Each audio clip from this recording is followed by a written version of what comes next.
do. Aha. My audience will see me in a moment. Yay! Hi guys! Hi everyone! I am Rebecca from ChemKnits and I'm back because I have more leftover tie-dye up there.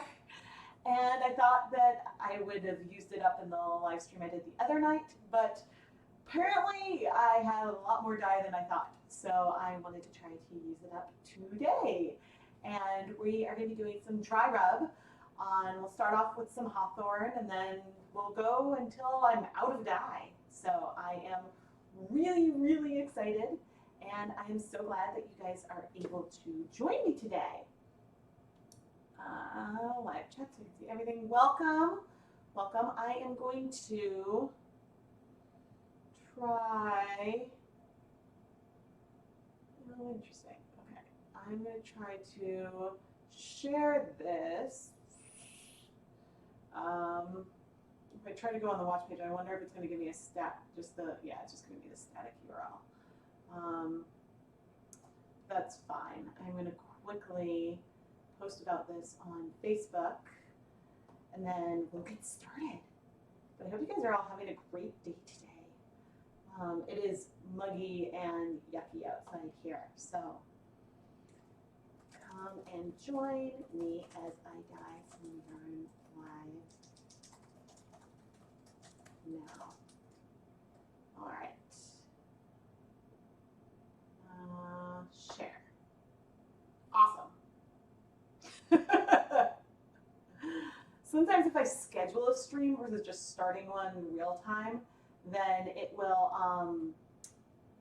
oh no, did it freeze?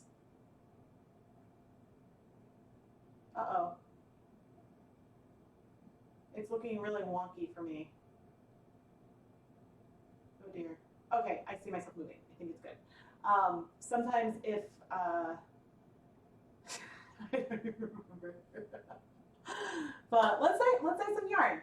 And hopefully I'll be able to have it so I can see you guys as I'm doing it. But I will try my best. And video output low. I am so sorry if there's streaming issues. I wish I could know. Oh, I can close this. I wish I could know what is causing that, but I think I might need to get a new computer. Oh, yay! Oh, good. This is a great thing. It's great to watch as you're untangling. So clearly, I have not cleaned up from the other night. I just took all this and stuck it aside. And I'm now moving from one dye-safe container into another dye-safe container. But I mixed these colors, I guess, on Sunday morning. So they're a couple days old. I've got red, a teal, I believe this is fuchsia, and orange. Okay, I guess the other one was orange. That's probably the red. I think I have it linked to the actual kit that had, these tulip kits usually come with 5 colors that I buy. But I used 4, we used 4 of the colors, and there should be a link. The link should take you directly to that product, I think. But if not, I think it's, I don't know if it's luau, I don't remember. Yeah, but then here is the hawthorn yarn, and it is a more rustic 2-ply. I call it rustic because it's got more twist to it than stroll, which is a bit loftier. But it has a beautiful drape and I love it. I think that there's a reason that Knit Picks has picked this for their hand-dyed yarn lines, and they have this in a ton of different colorways. But if you're interested in this or the tulip dyes, you can find links in the video description. So this yarn is 80% superwash fine Highland wool and 20% polyamide, which is a type of, it's functionally nylon. So it's strong, it's got good drape, it's soft, yeah. And so I'm always bad with ties. I know one of you said that you're untangling right now. And actually it doesn't matter if it goes in because I'm going to be adding dye in a minute. This comes with 2 ties. And as I'm doing any of these techniques, in order to keep from making a big mess, I try to always keep a hand on the yarn, and I use my hand sort of like another tie. So if I'm rubbing with one hand, I always have a good hand on it with the other. Or you might notice, like now, if I drape it over the edge, I'm doing that to sort of maintain. Yeah, so now I'm going to put on gloves. Good morning, everyone. I hope you guys are having a fantastic day. Okay, wearing gloves so that way my hands remain somewhat color-free. And after this, I've let it go for about 48 hours. Here's the yarn that Lucas dyed with his friend. And so as I'm washing these, I will wash that too. But my plan is to apply the color using, the yarn is dry, and I've not added any vinegar to anything because whatever's in the tie-dye is sufficient to dye the yarn. But then I'm going to steam set it. So I have my dedicated steam pot set up on the stove. And yeah, that's the plan. So I haven't decided, although I guess maybe this is somewhat deciding for me. Let's start with the red and the orange and then see where this one goes. Okay, so this is the orange. I found that with the tie-dye, in contrast to say food coloring, it seems like the blues bind a bit faster than the reds, is what I sort of observed in our last live stream. But I love this because you can get really shallow coverage because it doesn't, even with this little bit that's on the pan there, if I were to, just making sure that a good hand, take and rub the rest of the yarn on it, you get just tiny amount of coverage, and you can get some really cool like speckle type things as well. So it's up to you completely if you want to go for, you know, a lot of coverage, a little coverage, you know, if you want it all over or less. The wetter the yarn gets, the more the colors will sort of sink in as time goes through. But there's nothing to really, and you know, of course you get it on your hands and you can add it and get more little speckles. I think we've got some red now. But so it's just fun. I've done this technique with, the tie-dye with, I haven't actually done the rubbing with food coloring yet. I've done it with acid dyes as well. And it's just pretty and just a fun way to randomly apply color to your yarn.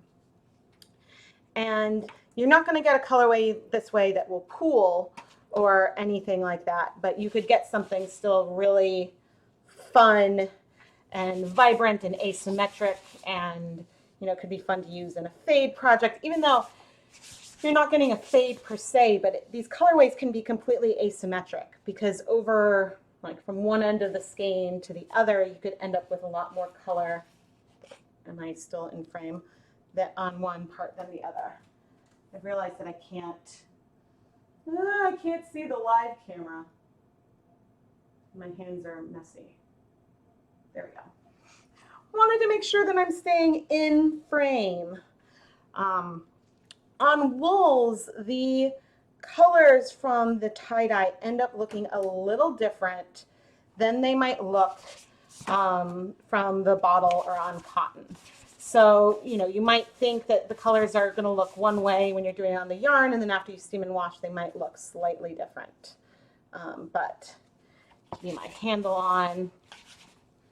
And so one could stop even here and have a lot more white, or you could add some more time. One thing I haven't tried is to do this and then immediately go and dip dye it. I think that could be something that could be pretty fun. But you see, if I even just like pour the dye straight on top, it's sort of beading up. It's not immediately going in. It takes a little moment to soak in. So there's just many ways that you can have fun with this. And so the rubbing sort of helps it absorb. And I have no problem with there being some white patches, but I do like to try to have good coverage. I'd hate for like half of the skein to be like have a lot of color and then the other half to be mostly white.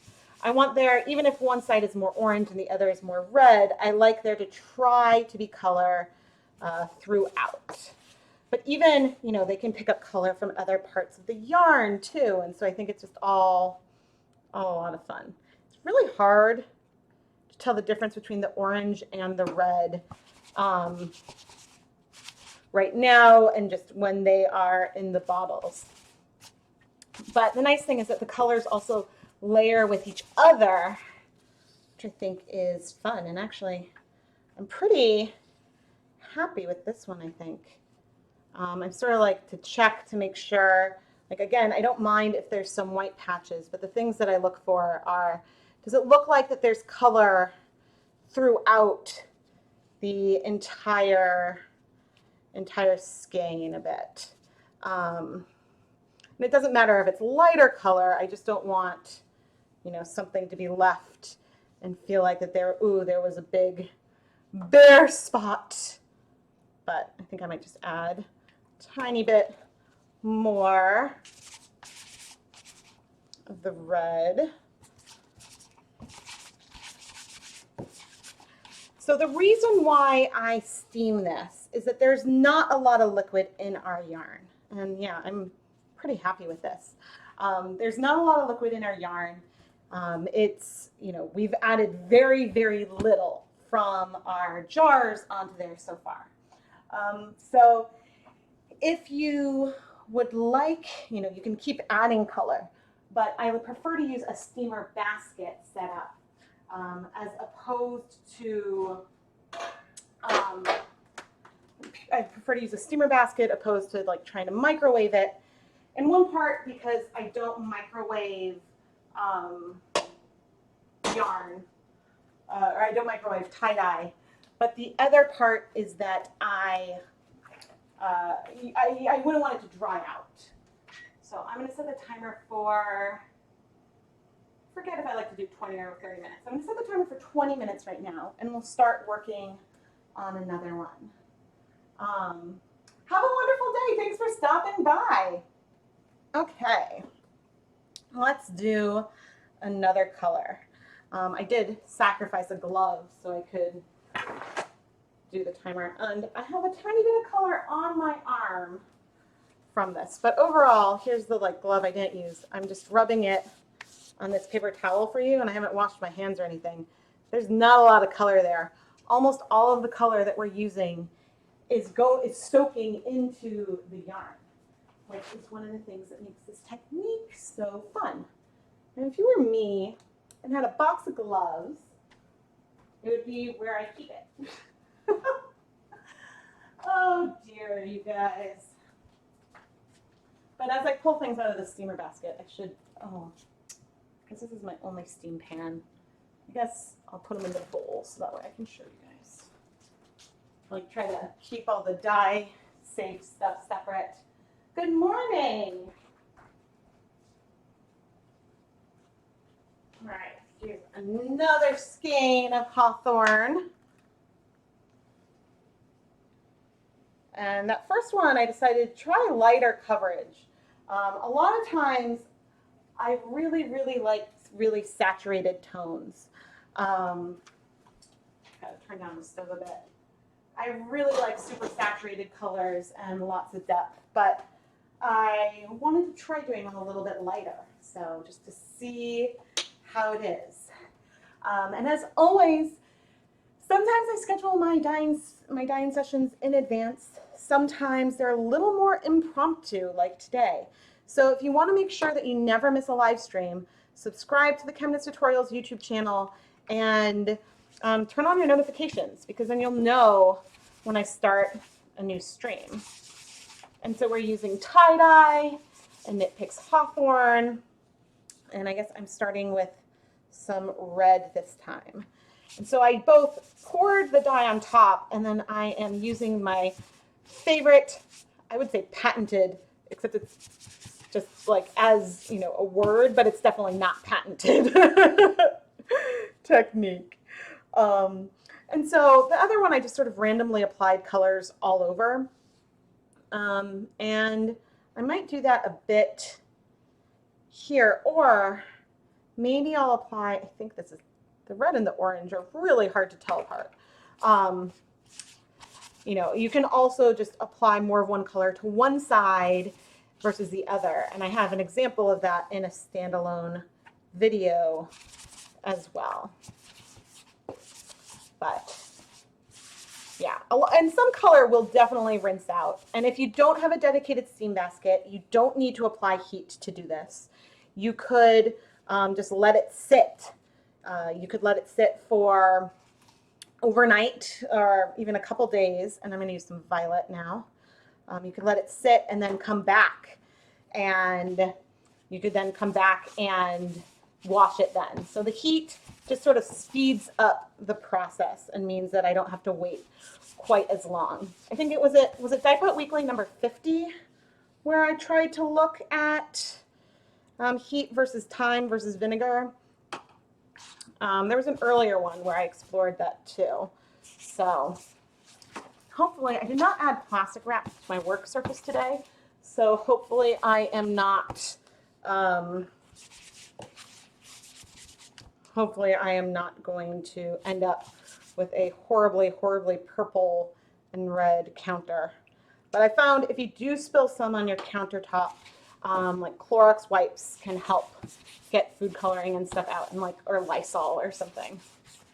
But some surfaces are more porous than others. So do take care to protect your work surface.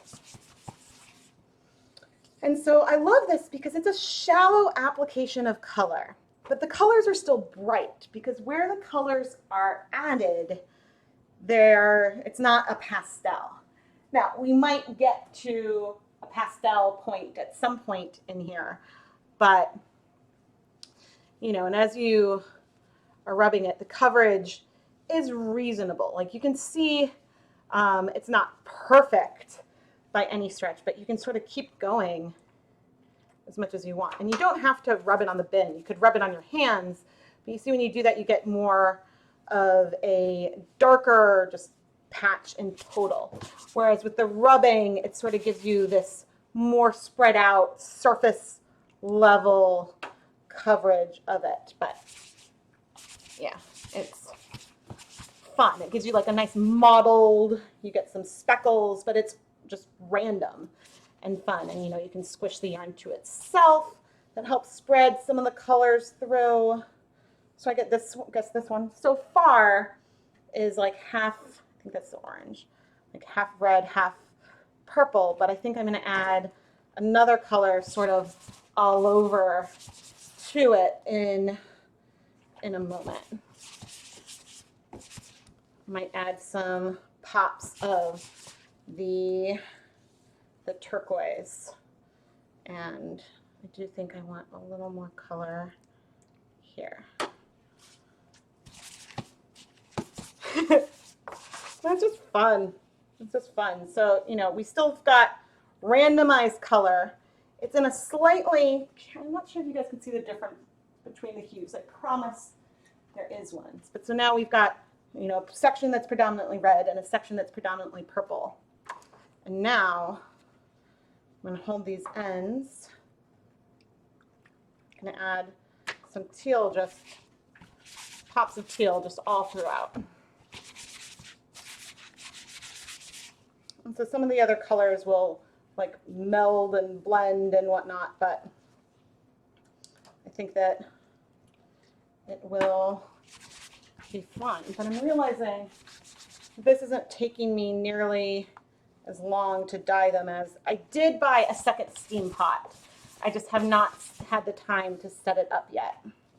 So I only have one steamer basket going at a time, and I could pop this in there with it, but I think that this is fairly fun. And again, to check for balance, you can look and you can see that over here there's more color, over here there's less. So maybe then, you know, this white spot over here is a spot that I might want to focus on to add a little more color. But the nature of this technique is that it is a less balanced one and much more random. So you could do it as light or as heavy. You can do it over dyeing. It's just a technique that I really enjoy. Let's see.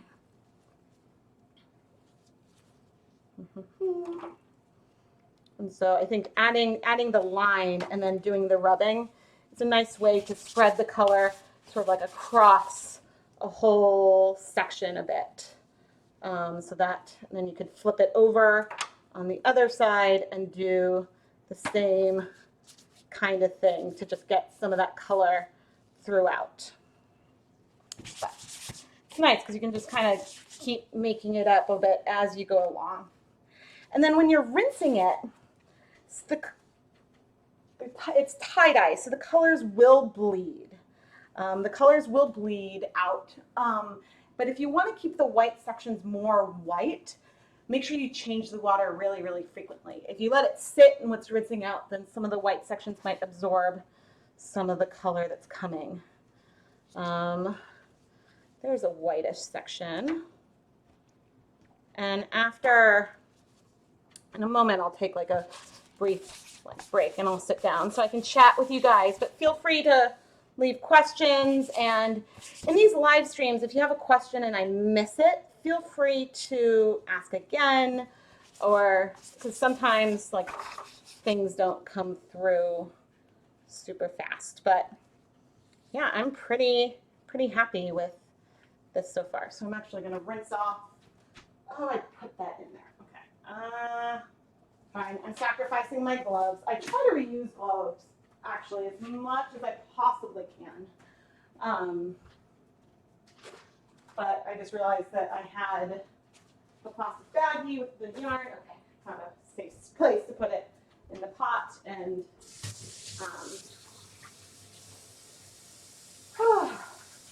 now, should you try this technique on a yarn that's really delicate? Maybe not. If you want to dye a single ply lace weight yarn, this is probably not the technique to do. You really would want to stick with, and I'm going to come and go through with questions. You really want to stick with a sturdier yarn. These are all, I don't think I've tried this on a non-superwash yarn yet either, but the concern there is that you are agitating it, it could felt. Aha, I see my rambling. Do you have to worry about felting with all the rubbing? Yeah, potentially. Like I might, if I run out, I still have 2 more hanks of hawthorn down here. If I run out, I think I have some wool of the Andes that I could play with. You want to make sure if you're using a bowl that it's a smooth surface.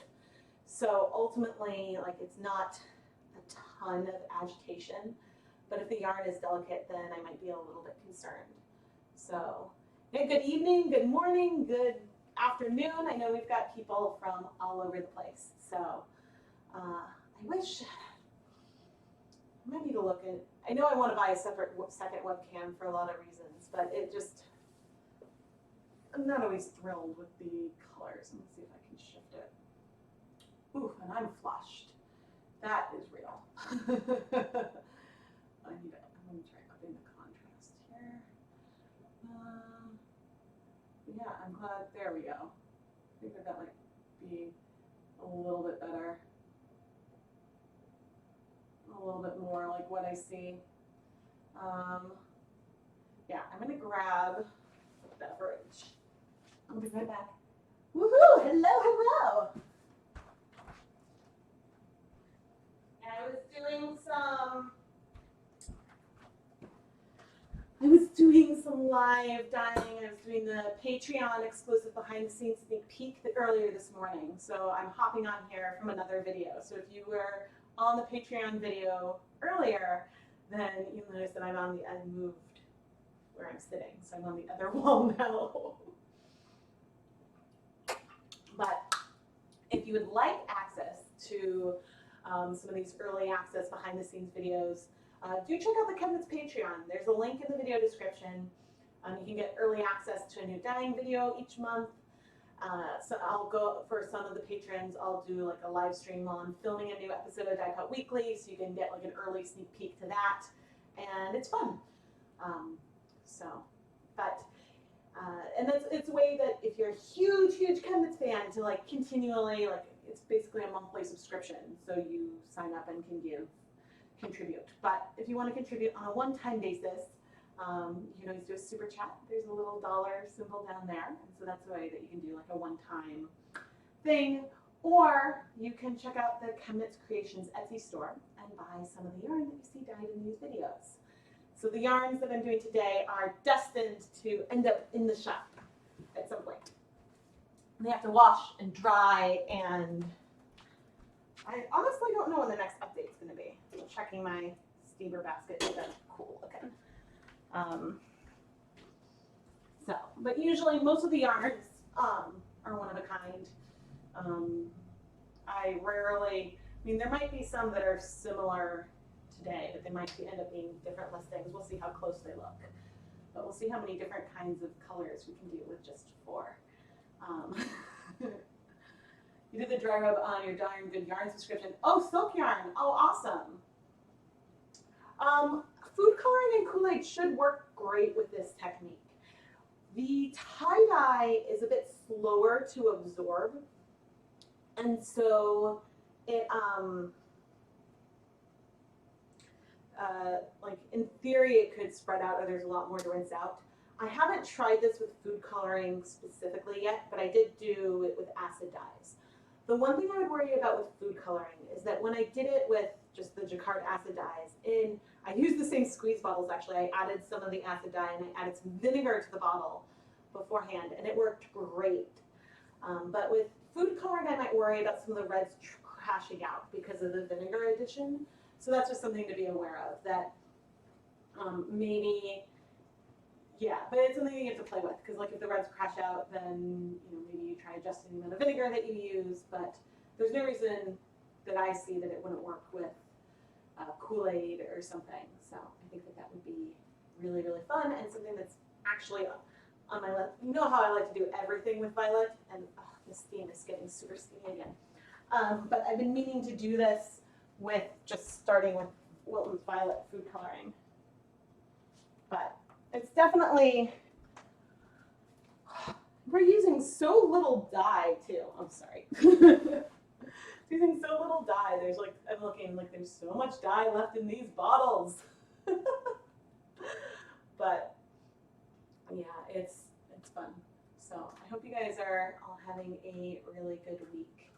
I don't like leaving dye behind. I don't like tossing dye. So I'm curious to see how much we'll get out of the rest of this.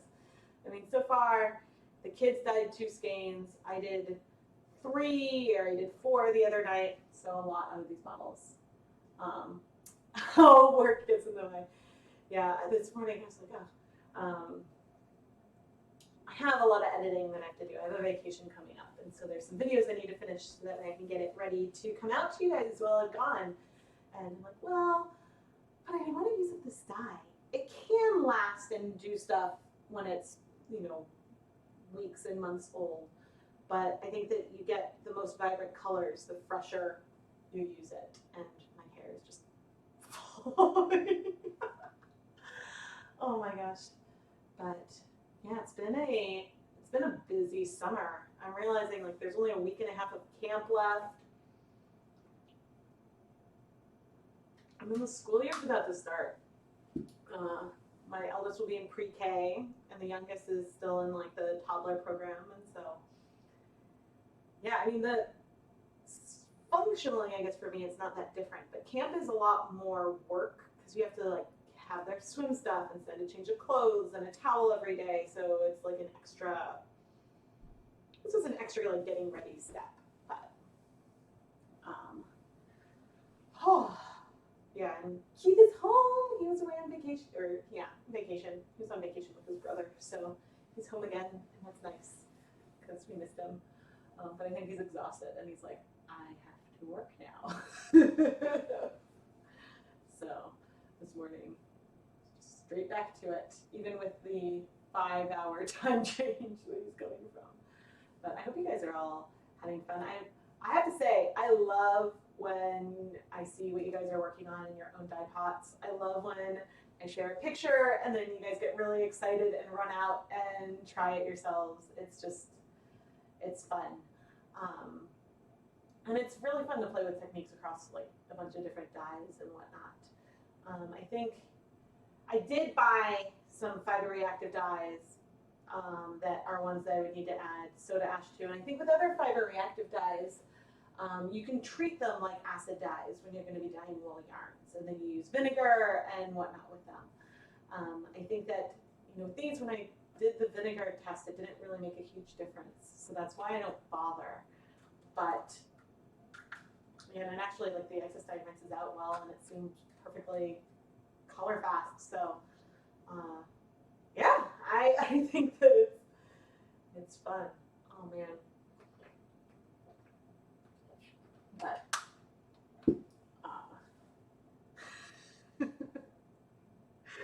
yeah, so I was on my own. I mean, I had friends come and stuff, and we had play dates, but I feel like we had like a hectic 5 days while Keith was gone. So I'm now like, it's not just me anymore. You got your first 2 skeins of undyed yarn, and you're trying to figure out what you want to do with them. You're so excited. Yeah, I'm excited for you. It all depends. Like, there's a few different ways to approach it. There's, oh man, that technique looks really fun. I want to try it and just go for it. There's, I really want to make myself a hat or a shawl. What type of color do I want to try to achieve for that? Then if you're going for a very specific color, then it's easier to feel disappointed. But my mindset usually is, if I throw all these things together, what are we going to get? And then I can usually be like, whoa, cool. But if I'm hoping for like a very specific color, specific results, then it's easier to like feel a bit bummed or a disappointment. So that's sort of my approach. But at this stage, and a huge part thanks to all of you, I know some of you guys were Kickstarter backers, and some of you backed the Patreon and all of that. I now buy a lot of bare yarn, so I have a lot of material to play with and make mistakes, but hopefully it will help you guys pick what you want to do. And oh goody, okay, so I'm gonna make little me disappear. Ugh. Stop the timer. And I'm now going to pull out, if I can find my tongs. Found them. They're a little wet. I'm going to pull out the yarn that we just steamed for 20 minutes. I'll show you guys right here. And hopefully my hands aren't going to get too messy from this. And I'm going to pop the next one into the steamer basket. Set a timer for 20 minutes. I have a lot in here. Now you might notice, hopefully I put the bowl in the right spot for you guys. You might notice that this looks very similar to when I put it in. And that's because the colors, like the steam, the additional water from the steam does not really spread out a ton. So yeah, but the one place where colors might spread is when I go and I wash this. That's when we might see some like color creep and spread. You're thinking of doing similar colors but different techniques so they can be used together. Oh, that's fun, yeah. Especially like, I love doing stuff like that for a fade or all kinds of like similar type stuff. Okay, let me make sure I just have to rotate everything around so I can see chats and whatnot. But actually,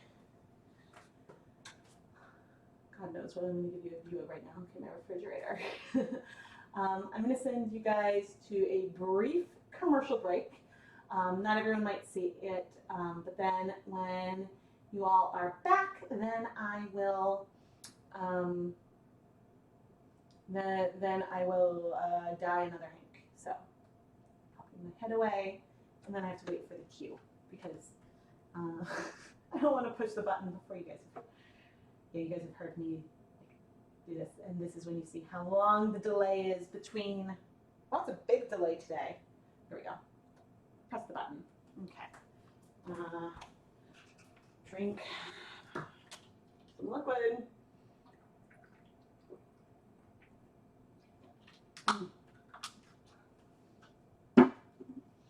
But now, I know not all of you go, like if you're YouTube Red, you definitely won't see commercials.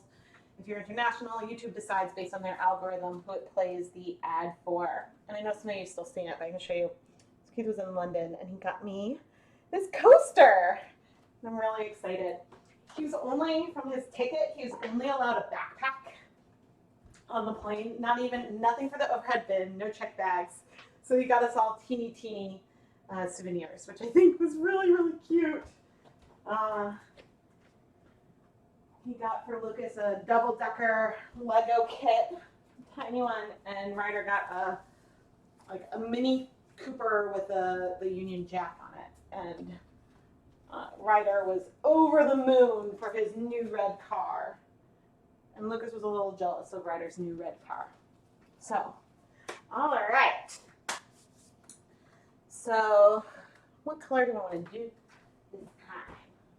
And I'm really not feeling like I'm making much of a dent here in my colors. And the amount of dye. I was like, oh, maybe I'll be able to do hopefully 3, but I think at this rate I would be able to do a lot. So let's mix it up a bit.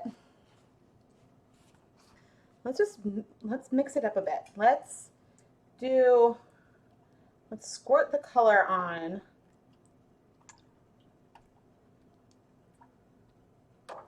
And then I'll start rubbing.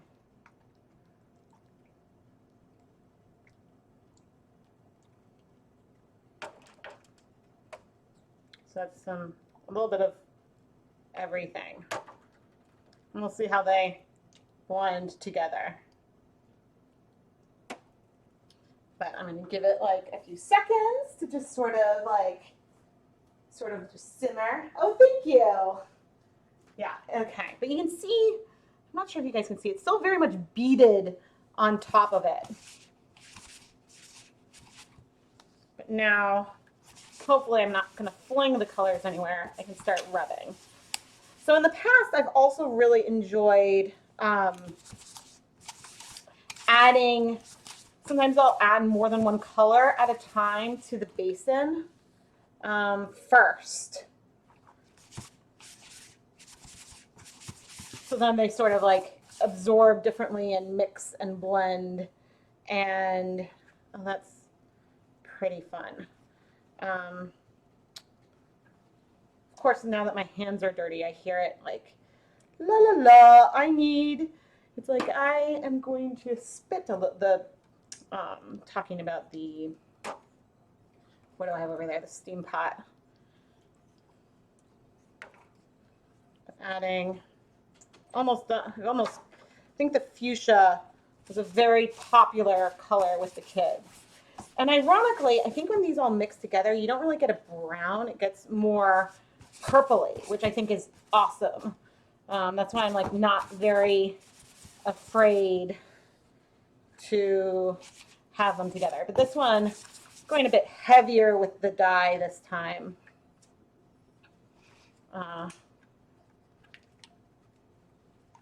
This time I've just added some of the bright orange. We get flecks and layers of color. I'm looking for whitish patches.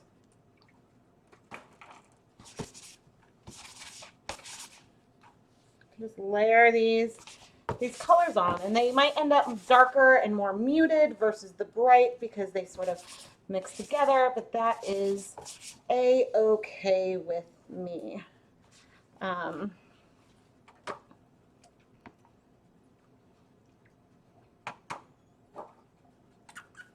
Okay, I think that's the sort of the end of our fuchsia. Now, if I was not wearing gloves, then this would be a ginormous mess. If I was not wearing gloves at all, then So you can also do the, so this one definitely feels damper and is looking similarly to a little closer to a colorway that I sold, but that was with definitely with some different colors in there. But you can see what I was saying about it being like uneven and asymmetric, like in where the way the ties are. So in like in some portions there's more whites on some areas than the others, but I think it's still really, really pretty. So my elbow to reduce the heat over there. Okay, let's do. Okay, I'm happy with a lot of the colors, but let's do some more pops of like orange. And I'm curious if it'll like mix in or if it'll just give us some brights throughout and warmth.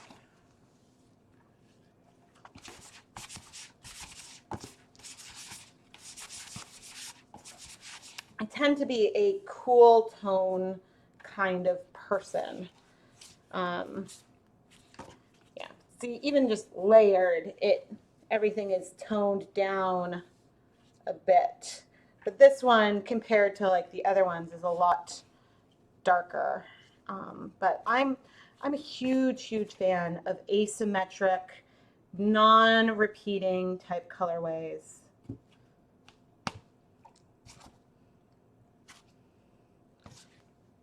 And just adding some little bits, because at this stage, things being warmer, or not warmer, wetter, so I'm still on camera,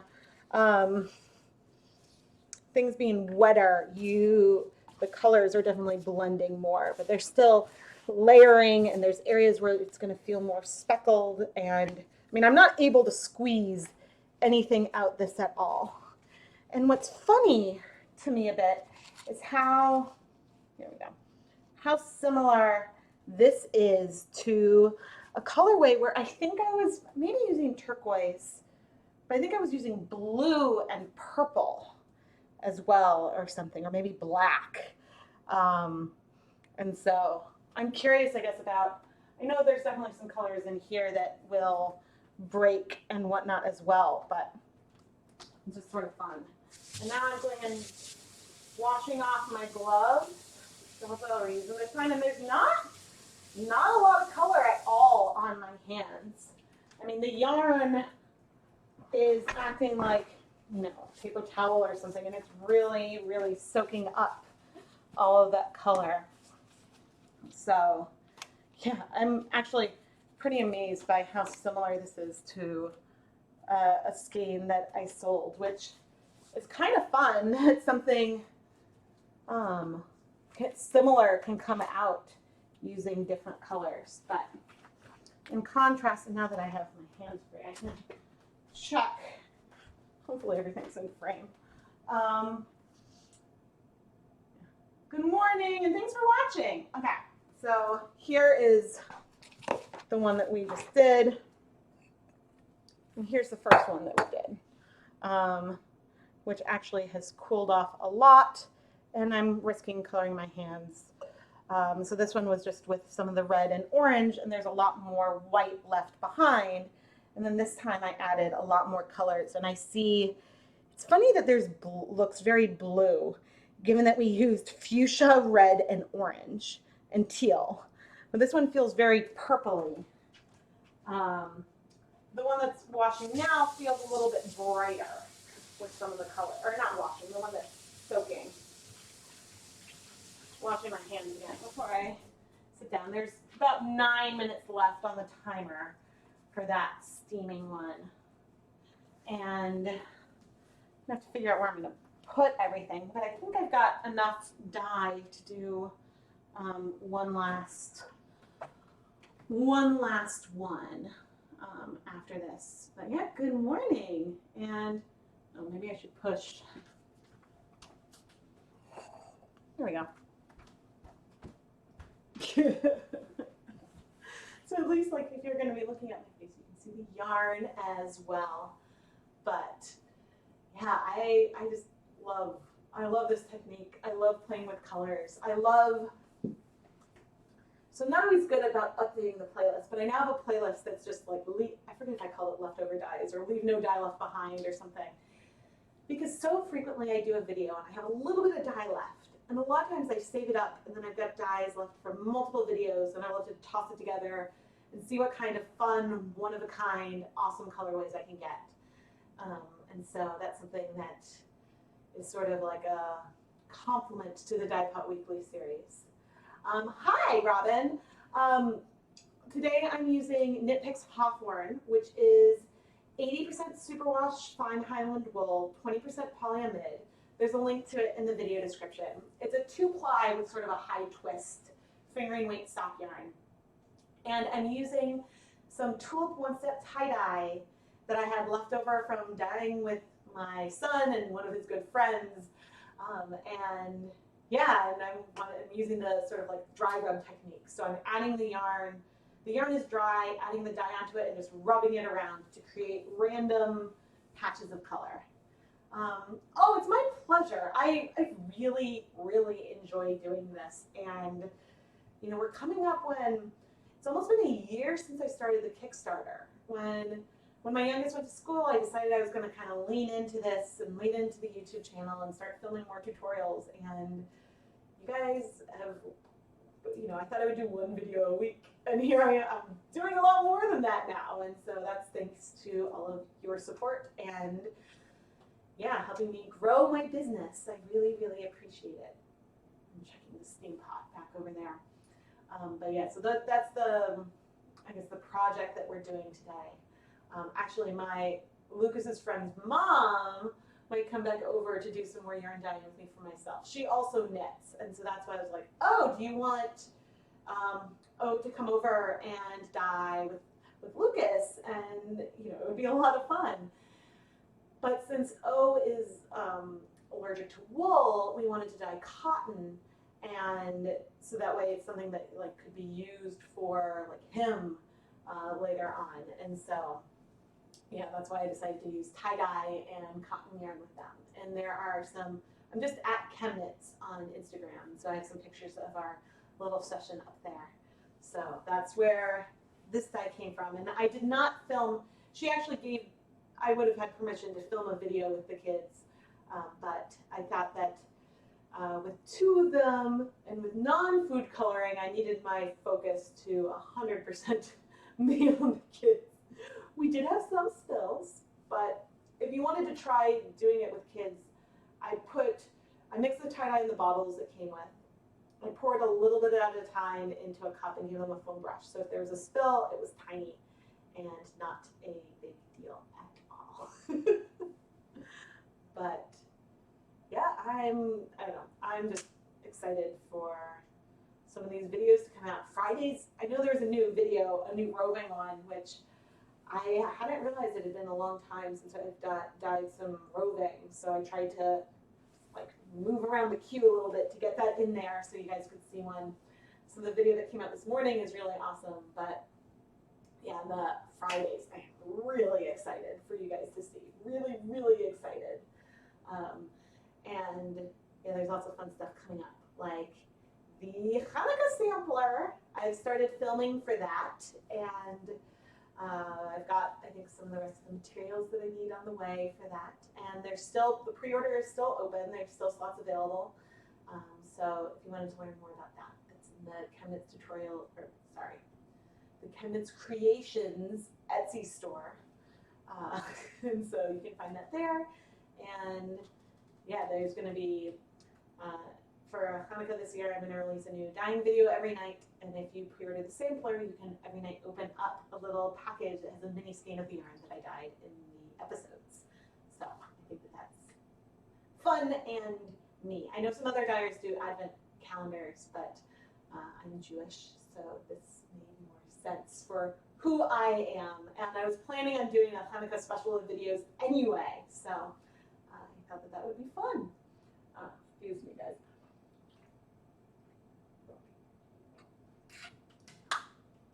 Can you explain my steamer setup? Yes, absolutely. So my steamer is, I think it's an 8-quart pot. I bought one of those. So I still have the box. I don't think I still have the box. It's a multi-pot. So it's like one that comes with, it's a stainless steel pot, a lid, a steam basket, and it's got like a pasta insert. I'll fill it with a couple inches of water, just so that way it doesn't go dry, because I wouldn't want to burn anything. And then I keep it on whatever setting on the stove that I still see some steam coming out of it. But I don't add vinegar to the water. I could add salt if I wanted it to get a little steamier, a little faster. But sometimes in some of the videos, the standalone videos, I'll show a little bit of a picture of it. But the pot itself is, I think the brand was Salt. I got it at Bed Bath & Beyond.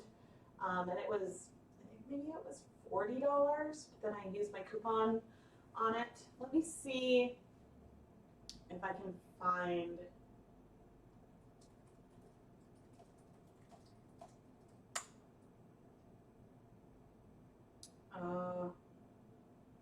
Salt multi-pot.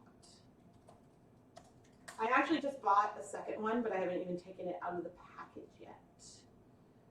4-piece multi-cooker.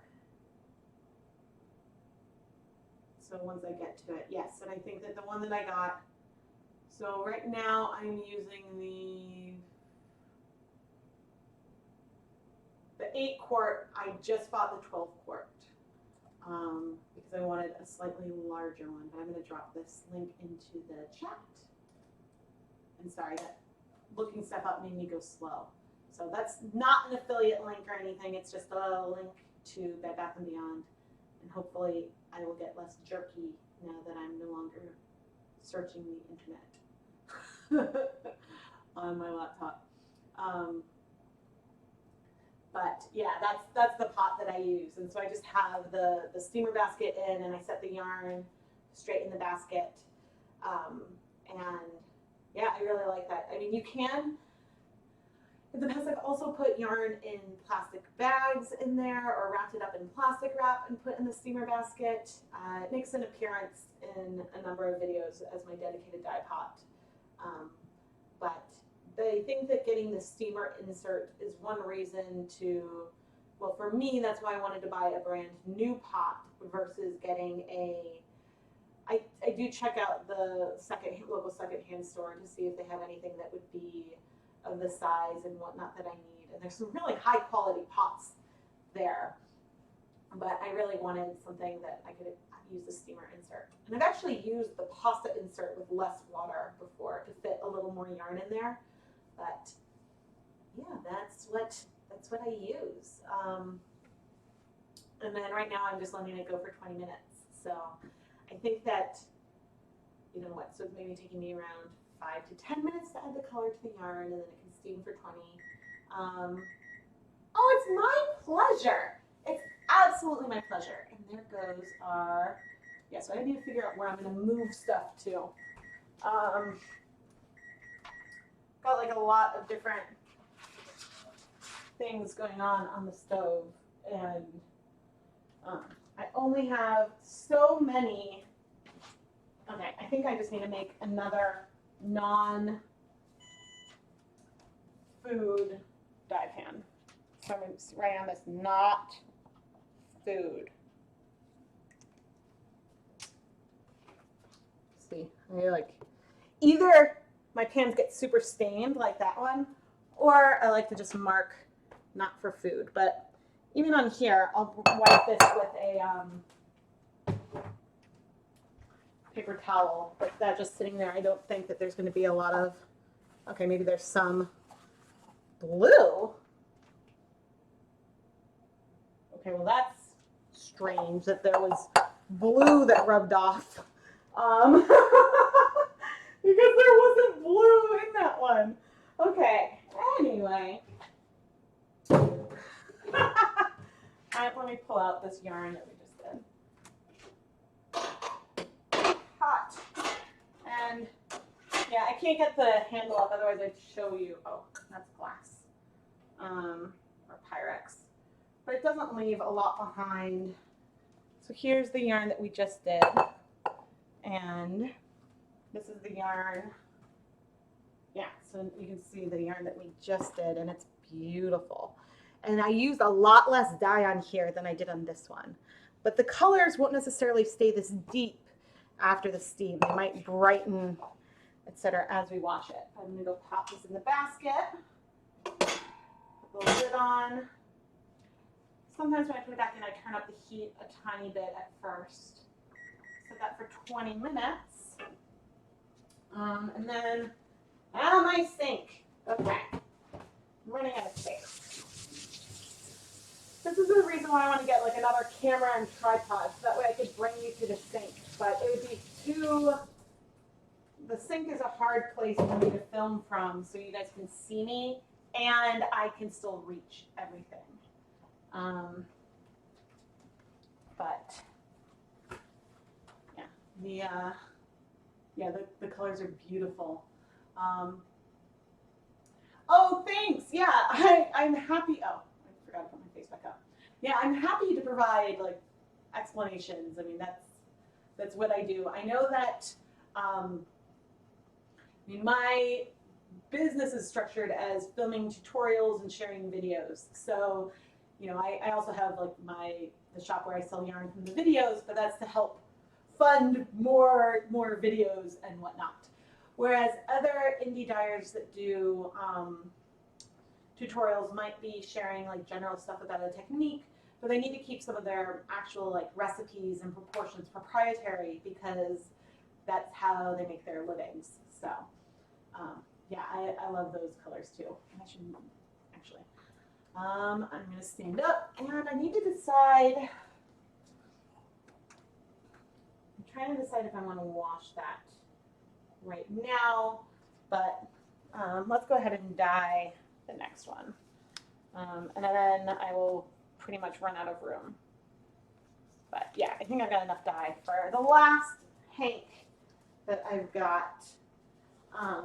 Oh, and I should need to rotate the chair that you guys are on so I can see. But I love hawthorn. It's such a beautiful, beautiful yarn. Okay. I don't think I've knit with it yet, but I love the way it takes up color so much that when Knit Picks had their last sale, I bought a lot of it. Turning down the heat on that steam basket. Okay, so the 3 colors we have left. I mean, technically there's a few drops of the fuchsia, but then I've got teal and then some orange and red. Now the one, that was just the orange and red one. This was the teal, fuchsia, and red. So I'm trying to figure out how I might want to do this one. And I know. Let's start like this. Start like this. The yarn in here. Let's do like some teal. And these are all going to mix together. But let's do some, oh, is that the red and the orange are really hard to tell apart at times. Okay, so we'll just get it started and I'm going to rotate it. See, right now with this first one, things, since we're still completely dry, getting a handle on it, but now we can start rubbing. And the colors are going to blend, and I am definitely getting some on my hand because my gloves are not tall enough. And that is a-okay with me. When your job is filming yarn dyeing videos, I think that it comes with the trade that you might colorize yourself a fair amount. Okay. But we're getting, yeah, that it's turning in like a deep purple, which I think is pretty cool.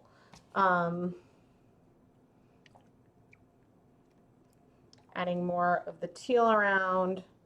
So you could layer this differently too. You could do, you know, a bunch of teal, set it, then do like a layer of orange and a layer of red. You could like dry it in between and do multiple layers of color that way, and that would be different, and you would get some more like standalone hues, I think some of them would mix, I mean, they'd still mix, but it would be different in the ways that they mixed together. So I think that it could be very fun.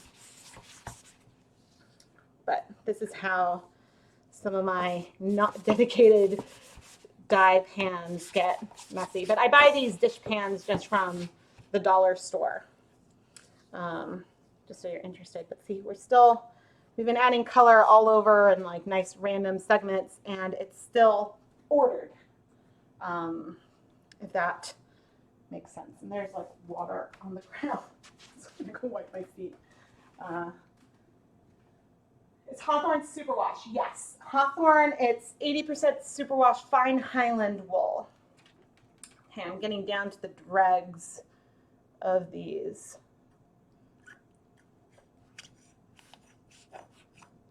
There's our orange and the red. There's still some more red and some more teal. And I wonder, it's possible, you guys, that when I go and look at the recap, I might lose track over which one was the orange, red, and teal, and which one was the red, fuchsia, and teal. Not necessarily, but it's possible that I could lose track. And so, you know, even like, you see me pressing my hands, and that's not adding a lot of color to it. But I do like to try to look for some more of the white spots. And when doing this, the spots that end up sort of keeping the white are sort of like on the inside. So like the two ends might pick up more color because you're getting really shallow absorption. So it's sometimes worth, you know, opening it up. But you can also just sort of tap it against, like my hands might not transfer color, but tapping it, you can get some fun like speckling, because everything is so dry that you're not getting a ton of color transfer.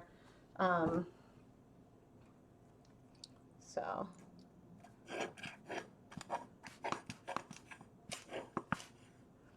okay, there's our red. And I think if I was going for a lighter application on these last two, I potentially could have ended up with some more. So like here's an example of a spot where it's pretty uneven. So we've got some dark color, and then we've got some whites on the other side. But that's part of the beauty of this technique, is that it's asymmetric. So if you're doing, you know, you could get some fraternal socks, but you want to like pay attention, especially as you cake something up, and you might change the way you want to use something. But let's see. I love when we get these like little speckles, and I'm just sort of looking at where we might want a little more color. Sort of squirting directly on, and then I can rub. How much time is the timer? 12 minutes.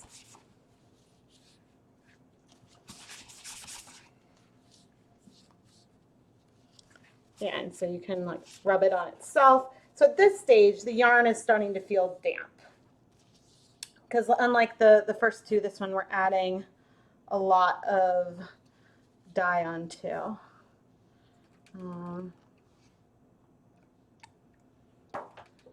But then it's just always worth moving around, and depending on the level of color that you want, you can decide where you might want to add some more and tap out. So funny, I pulled 4 thinking that maybe I'd be able to do 3. I think I definitely could have done probably 6 or 8 with some of the more paler sections, but oh, I think it's fun. I love this technique. But yeah, so this one definitely, oh cool, there are some like specks of like the orange and red, and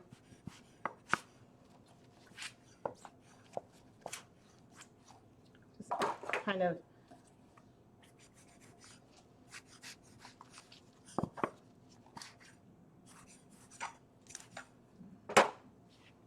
adding some final taps to some of those tones. Oh, beautiful, beautiful, beautiful. Okay. tap the other colors onto it. But my hands, oh dear. Did I leave the other one? Yeah, it's in the sink. Why do I always put everything in the sink? Okay, I guess I'll move that up here. And then I'll move this guy back up here. And then I can rinse off, actually, I'll take off the clothes and just wash my hands. This is always the balancing act, but my hand is beautiful. If you want, like, so I buy these nitrile gloves from Amazon. But you could also go and like at a grocery market or something get like gloves that go up higher.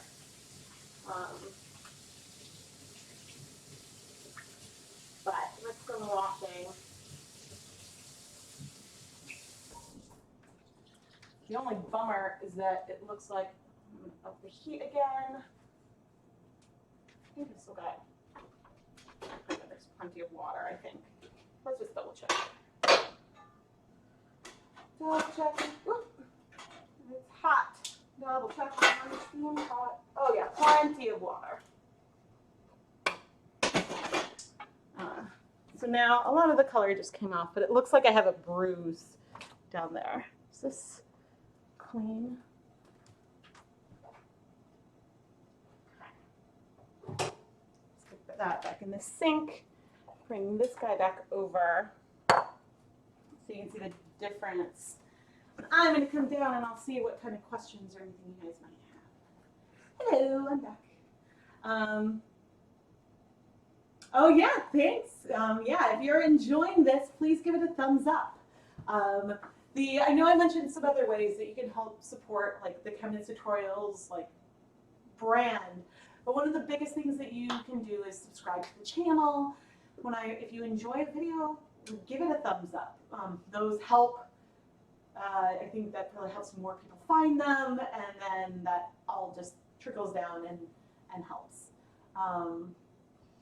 You'd love to see what some of these yarns look like crocheted. Yeah, I think that some of these would do really, really nice things with crochet projects. I know that variegated yarns can look vastly different in something that's knit versus something that's crocheted. And so, yeah, but I think I tend to myself, I love to knit with yarns that have like really short sections of color that have a lot of variation versus something that is a much more of a real repeating colorway. Just if it's a longer repeating colorway, then it doesn't bother me as much. But things that pool always like, I'm always like, oh no. I like the variation. I love even like micro stripes and things like that. So that is sort of the way that things going. Okay, I need to go turn down the stove again.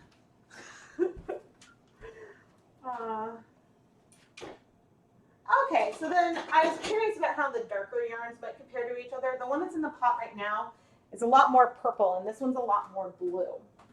So some of these would actually, you know, I think especially these last three would mix together really, really nicely. And it's just another, I think I tend to be a big lace knitter, and some of these are a little too variegated that like a nice lace project wouldn't necessarily show up. But something that's a simpler, more just like an eyelet pattern or garter stitch pattern, these yarns would look fantastic in.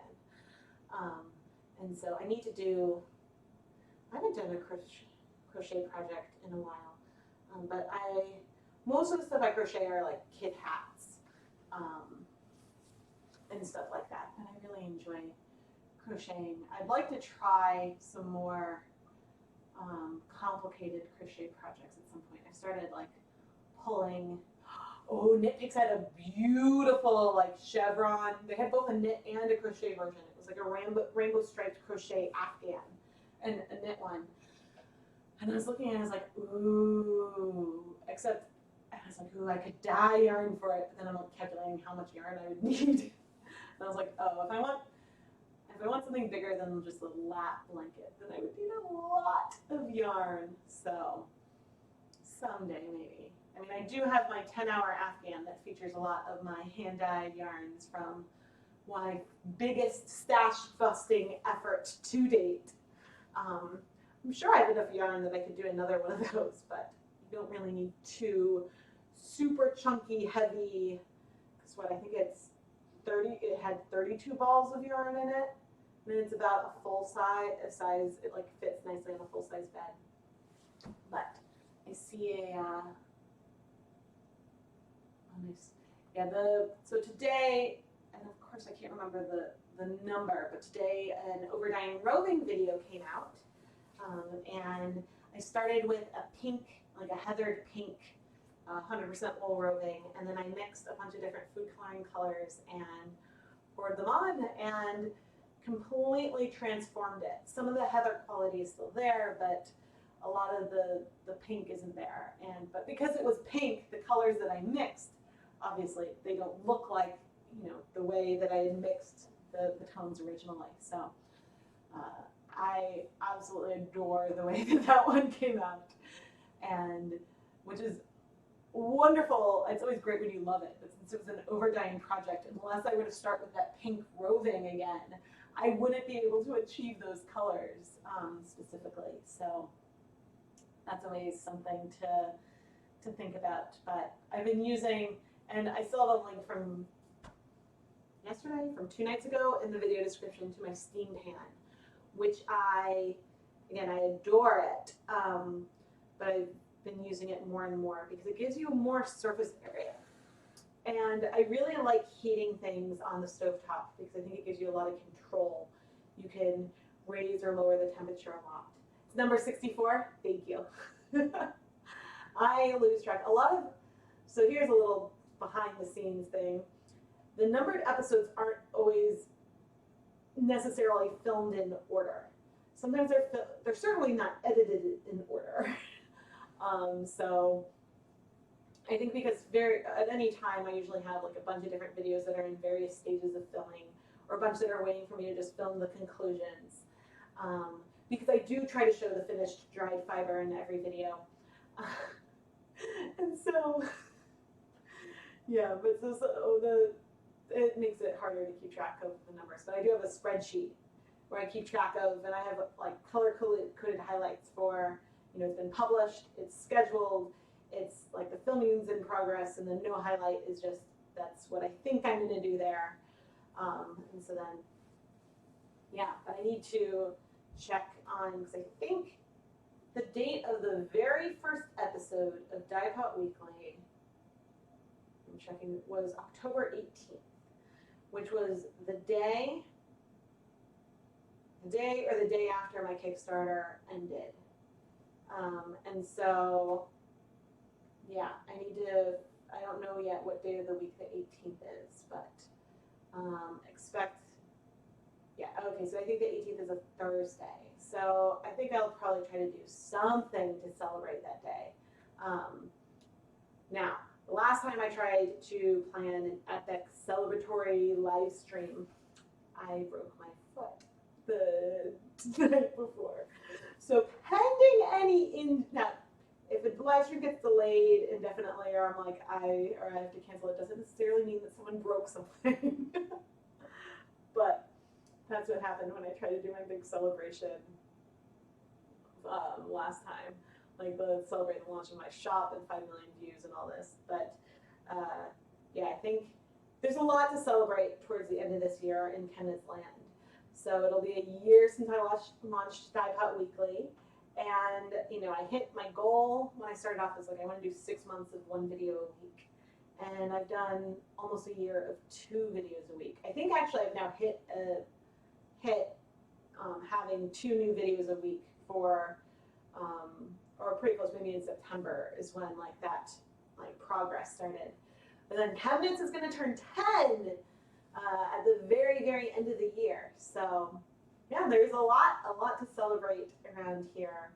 And I guess we can all be glad that I decided not to go skiing and was sitting in the cabin a little bored, and I decided to start a blog. So that's something that I think we can all be thankful for, because that's why I am here today hanging out with all of you. And I can't see how much time is on the timer. But I will be right back. And actually, I'm going to go check on that. I'm going to send you all to a brief commercial break. But let me know if you have any other questions or anything. And I will be right back.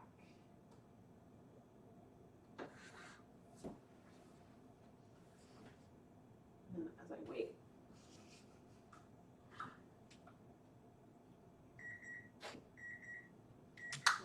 And there goes the timer.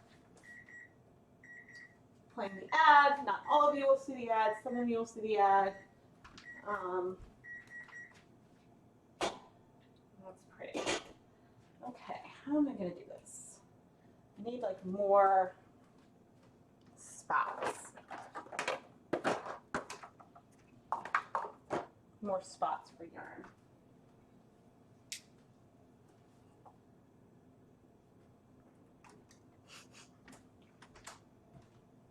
Okay, I think everybody's back now.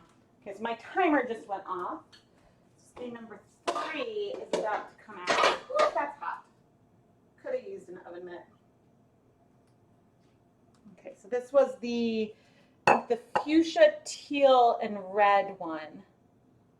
No, this one used all 4. Never mind. This one was all 4. But then I ran out of the fuchsia. So then you can see that one's a lot more purple. And the one that I'm about to pop into the steamer basket is a lot more teal. And I'm not expecting that to look vastly different right now when it comes out, but I will film a recap, probably combined with, I'll probably combine a recap for this video with a recap for the other one. Now, I can start filling the basin where I was doing the rubbing. Let me see what you guys can see. Yeah. So we definitely got 4 different yarns here. But I'll pop back over in a second. I'm just doing a quick spray down of our dry rub bucket. But so I think I did show earlier. Uh-oh. A little bit on the bottom. Hopefully the counter is fine. The reason why I mark my bucket as non-food is that I use these basins for pre-soaking yarn. And I don't want to, I just want to keep that separate. So if I'm going to be using like kitchen equipment, I will pre-soak yarn in a different pot. So that is how all of that works. But yeah, and so I guess I've got the last one steaming now, and they don't have a lot of water, so they cool off pretty quickly, and then I'll go and wash them. And the colors on the whiter sections, the colors might bleed into that a bit, and I'm squatting, which is silly. But yeah, it might bleed a little bit into that, but it's fun.